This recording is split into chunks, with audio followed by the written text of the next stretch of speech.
দেখলাম এবং যে জরাজীর্ণ অবস্থা দেখলাম সেটি খুবই দুঃখজনক। এবং আমরা যারা ক্রিয়ামোদী মানুষ রয়েছে, এদেশের সাধারণ মানুষ রয়েছে, সবাই অত্যন্ত ক্রিয়া বান্ধব একটি জাতি আমাদের এই বাংলাদেশ।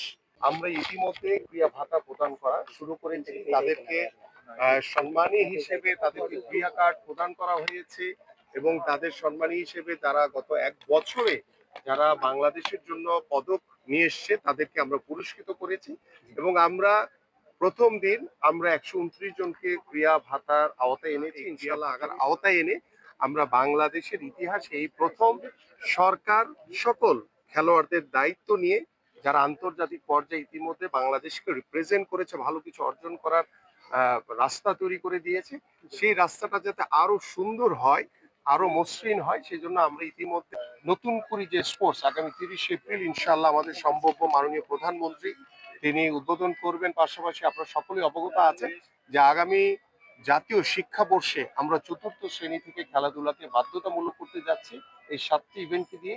এইভাবে আমরা ইনশাআল্লাহ সারা বাংলাদেশে একটি ক্রীড়াঙ্গনের পরিবেশের মাধ্যমে, একটি ক্রীড়া বান্ধব পরিবেশের মাধ্যমে একটি সুস্থ জাতি এবং একটি মাদক মুক্ত সমাজ আমরা ইনশাআল্লাহ গড়ে তুলতে পারবো। আমি ইতিমধ্যে আমার যারা কর্মকর্তা রয়েছেন তাদেরকে নির্দেশনা প্রদান করা হয়েছে। এখানে আমাদের জেলা প্রশাসক মহোদয় রয়েছেন, আমাদের জেলা পরিষদের প্রশাসক রয়েছেন, সিটি কর্পোরেশন প্রশাসক রয়েছেন।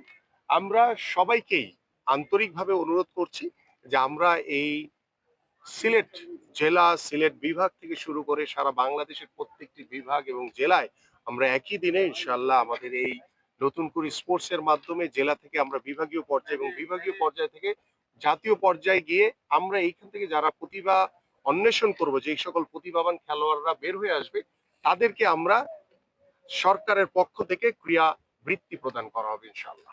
সবাইকে ধন্যবাদ।